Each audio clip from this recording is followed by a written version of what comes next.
Online पर electronics products की best deal ढूंढ रहे हो तो उल्हासनगर शिवाजी चौक पर मिलेगी सबसे सस्ती डील, सिर्फ महालक्ष्मी सेल्स पर।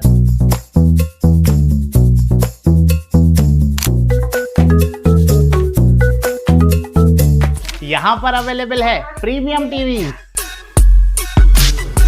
वॉशिंग मशीन,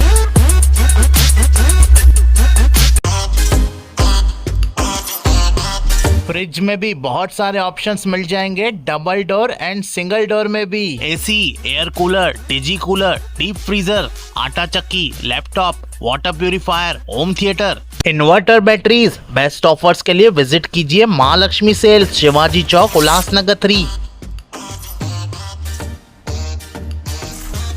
उल्लास विकास को YouTube पर सब्सक्राइब करें और बेल आइकन को भी दबाएं।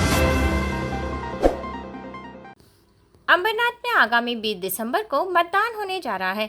ऐसे में कल मंगलवार देर रात को हेलमेटधारी बाइक पर सवार 2 युवकों ने भाजपा उम्मीदवार पवन वालेकर के कार्यालय पर 4 राउंड फायर किया है।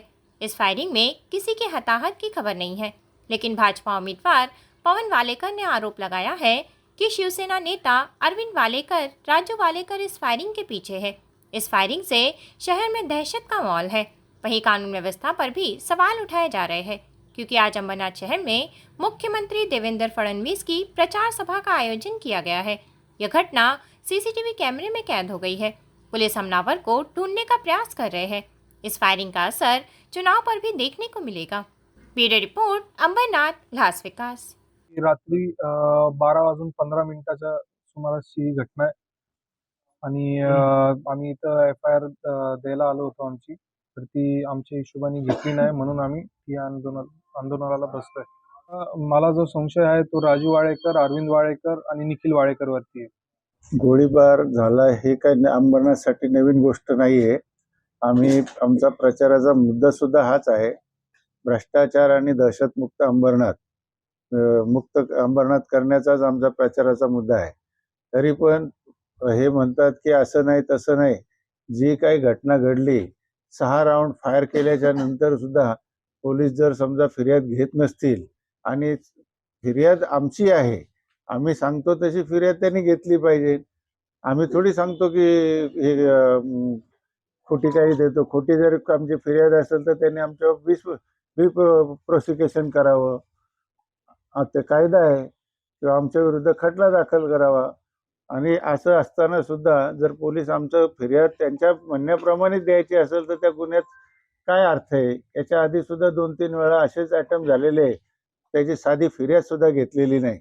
आणि जर फिर्याद घेत नसेल तर हे पोलीस स्टेशन कशासाठी पाहिजे? इथं गोरगरिबाला जर न्याय मिळत नसेल तर या पोलीस स्टेशनची गरज नाही। मग भाई लोक बसवावे चौकामध्ये, त्यांनी फैसले करावेत। 17 तारखेच्या रात्री 12:30 12:30 दरम्यान पवन वाळेकर यांच्या कार्यालयावर भ्याड हल्ला त्या ठिकाणी झाला। 2 व्यक्ती हे त्या ठिकाणी एका टू व्हीलरवर येतात आणि त्या ठिकाणी कार्यालयाच्या आत शिरण्याचा प्रयत्न केला असावा असं त्या ठिकाणी दिसून येतंय। परंतु त्या ठिकाणी कार्यालयात लोक असल्यामुळे काही ज्या उद्देशाने आले ते उद्देश पूर्ण न होता असं काही दिसत होतं, म्हणून त्या ठिकाणी काचेवर अंदाजून त्या ठिकाणी गोळीबार करून त्या ठिकाणी पळ काढला। एक व्यक्ती त्या ठिकाणी जखमी आहे। त्यामध्ये वाळेकरांच्या माध्यमातून अनेक अर्ज त्या ठिकाणी पोलीस स्टेशनमध्ये होते। एवढंच नाही तर त्या पवन वाळेकरांच्याच ऑफिसवर लक्ष ठेवण्याकरता एक वेगळे सेपरेट सीसीटीव्ही फुटेज काही लोकांनी त्या ठिकाणी प्लांट केले होते। त्या सीसीटीव्ही फुटेजचे देखील किंवा अनेक अर्ज या पोलीस स्टेशनमध्ये पवन वाळेकरांच्या माध्यमातून देण्यात आले होते, परंतु त्याच्यावर कोणत्याच प्रकारची दखल नाही घेतल्यामुळे आज कुठंतरी त्या छोट्या गोष्टी एका खूप मोठ्या गोष्टीमध्ये याचं रूपांतर त्या ठिकाणी झालं। आज आपण पाहू शकता की पवन वाळेकर यांना खूप चांगला प्रतिसाद त्या ठिकाणी लोकांच्या माध्यमातून भेटतोय। म्हणजे अक्षरशः कालची एक गोष्ट मी तुम्हाला सांगतो की एखाद्या रॅलीला परमिशन नसताना फक्त त्या ठिकाणी पवन वाळेकरच्या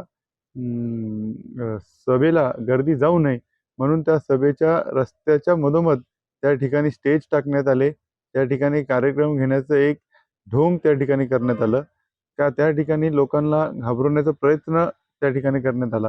परंतु त्या ठिकाणी लोक काही थांबली नाही. लोक त्या कार्यक्रमाला खूप मोठ्या संख्येने गेले आणि हे एकदाच नाही तर त्या ठिकाणी 2-3 वेळा त्या ठिकाणी झालं. आणि कुठंतरी ह्या गोष्टीला काहीतरी आम्ही जसं म्हणतोच आहे, की एक दहशतीचं वातावरण निर्माण करण्याचा प्रयत्न केला जातोय सातत्याने आणि त्याचंच कुठेतरी आज पुन्हा एकदा या ठिकाणी एक पुनरावृत्ती या ठिकाणी झाली. खरं तर हे जो हल्ला झाला हा खूपच निंदनीय आहे आणि ह्या अंबरनाथच्या नावाला एक काळीक पोचण्याचं काम ह्या ठिकाणी झालं. सर्व काही गोष्टी चांगल्या चालू असताना ह्या निवडणुकीच्या अनुसार किंवा एखाद्या खेळाडू वृत्तीने त्या ठिकाणी निवडणुकी लढल्या पाहिजे. परंतु कोणाच्या जीवाला बेतेन एवढं त्या ठिकाणी घाण राजकारण त्या ठिकाणी केलं नाही पाहिजे. विकास को YouTube पर सब्सक्राइब करें और बेल आइकन को भी दबाएं।